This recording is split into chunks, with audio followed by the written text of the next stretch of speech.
traffic today. Kasi wala na mga pasok ng estudyante.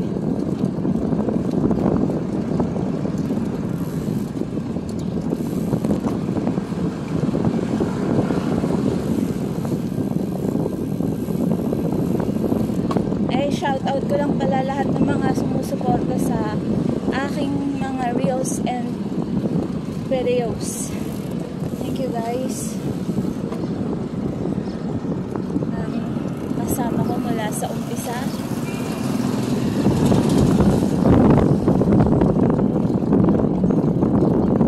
Thank you sa support nyo kay Buday guys. Kung na kayo isa-isahin, alam nyo naman kung sino kayo.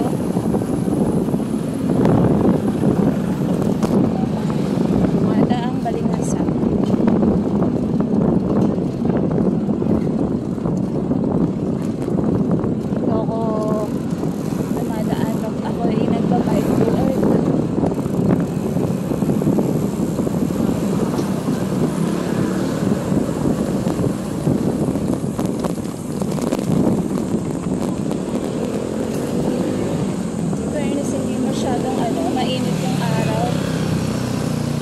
Kaya tulad ng mga dati, ang sakit sa balat ng araw ngayon. Hindi ko alam kung ano yung mainit. Yung hangin ba? Yung araw, hindi naman nakakaano sa balat. Masakit. Ayan lang. Like that.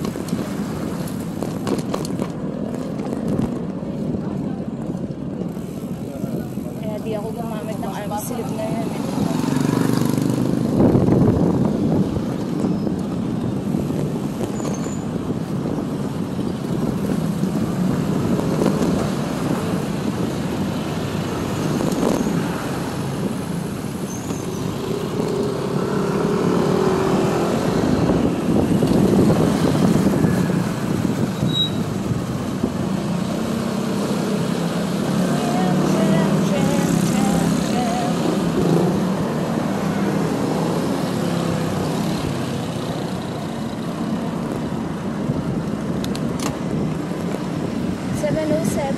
7:30, medyo malapit naman na ako. Halfway na ako sa aking workplace. Medyo, ayun na natin si Ateng.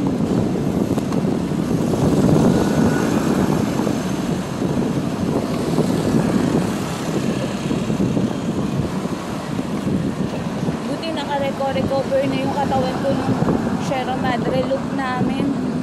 Nung Monday to Tuesday, sobrang sukat ng katawan ko. Well, at least ngayon, tapos kahapon nakapag-pahinga si Buday, nag-Netflix lang after maglaba. So medyo nakapagpahinga naman tayo. So balik tayo today ng bike.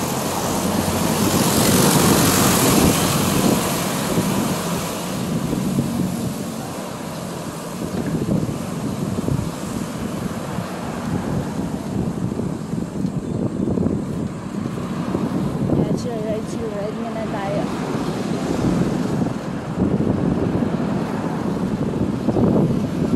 Ako pa naman 7:09. We're going to the right. Tapos na nito ay hindi pa pala Quezon Ave. Alam mo, marunong talaga si Buday sa atin.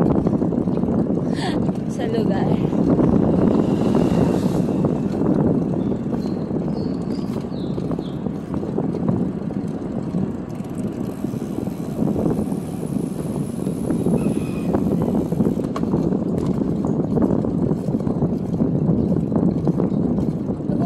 Mahal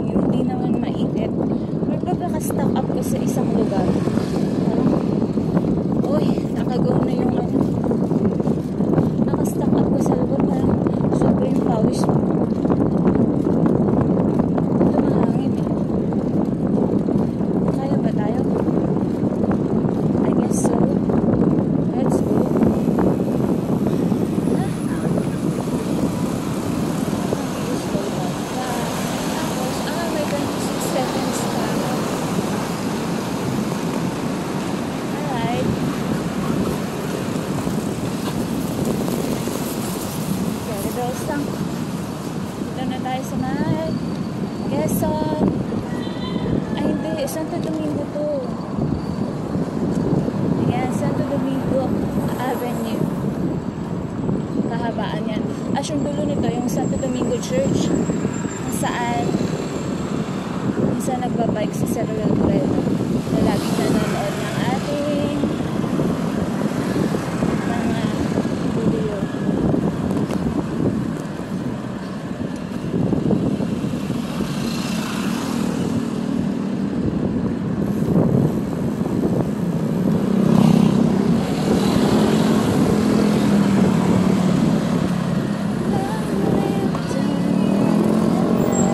Pag nag-board ka na, kanta-kanta ka lang.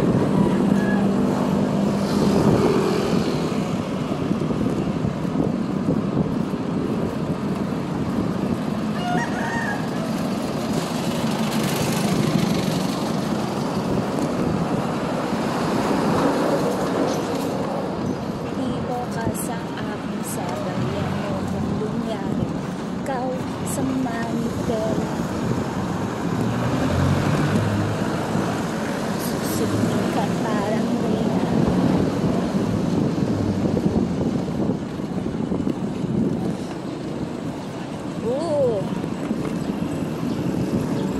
Medyo mainit na.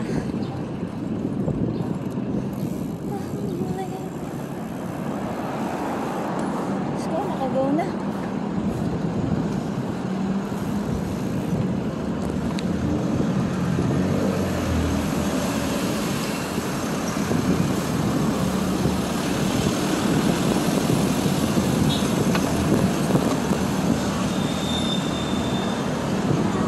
Vespa. Gusto ko rin nila ng ano. Bawat araw sumasaya. Nagmula taka.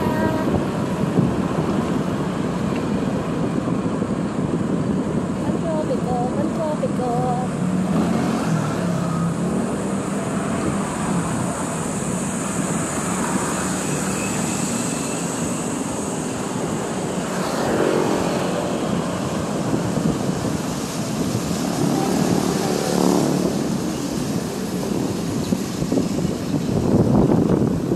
Uy, oh. Cute.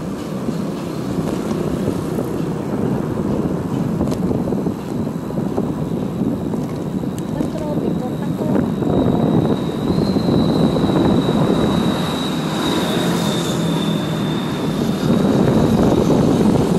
Uy, hello.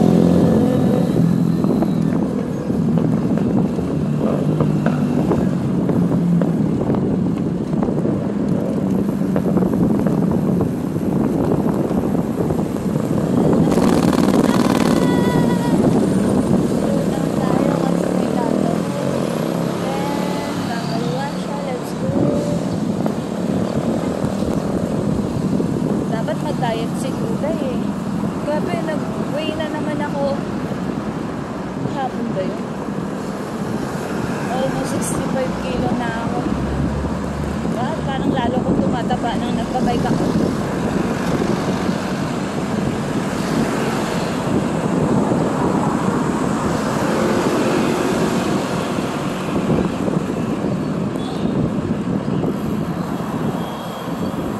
Gusto ko kasing kumain eh.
today si Duday.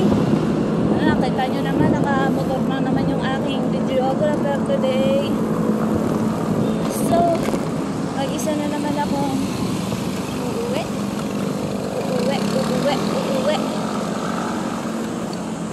Medyo nahirapan lang ako umuwi mag-isa. Kasi nga daw sa mga paghapon na, medyo marami na yung sasakyan. Nahirapan ako tumawid sa mga intersection, mga ganong eme. Tapos minsan matraffic dun sa papuntang monumento. Pag kasi umaga, carry ko lang mag-isa rito. Kasi tingnan nyo naman, walang masyadong sasakyan. Pero pag hapon na medyo madami kasi nga uwian na. Pag ganire, wala masyadong sasakyan. Carry bells lang ni Duda yan. Pero pag hapon na, medyo maraming sasakyan. O, diba? Nasa gitna pa sila.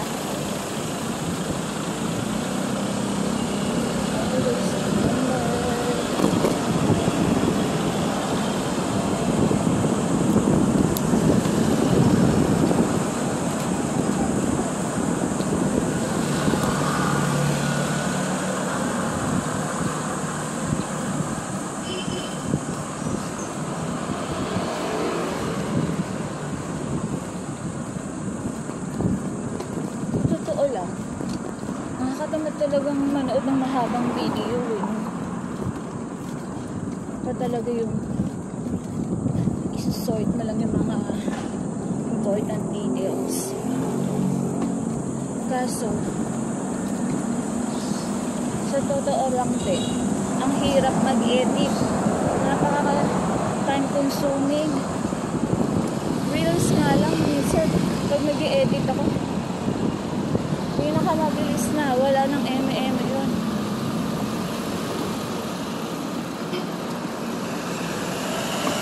Ano lang, 30 minutes.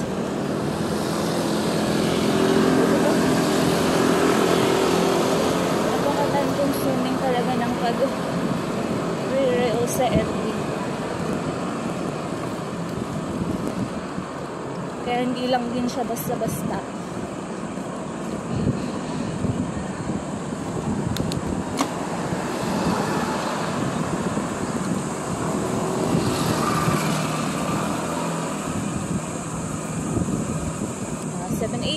Malapit na tayo. Siguro mga 10 minutes. Kailangan ko magbawas ng ng timbang. Hingal ako, grabe. 65 kilos na ako. May gulay. What is happening? Almost pala. Kasi 64.3 kilos siya ko. Almost 65 na yun. Dapat ang weight ni Duday sa aking height na 5 feet flat 5 feet flat talaga ay nasa 48 to 55 lang. Diba? Overweight na ako.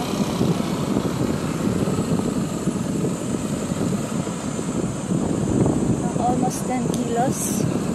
Kaya mahirap din akong umahon kasi mataba.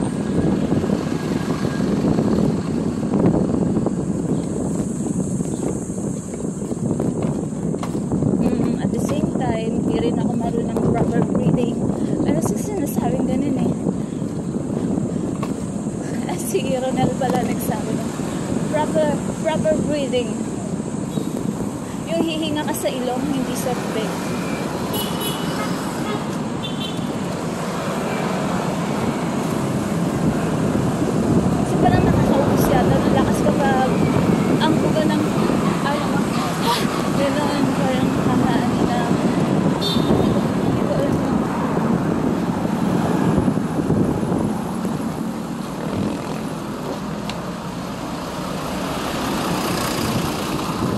Proper word, pero parang ganun yung explanation niya.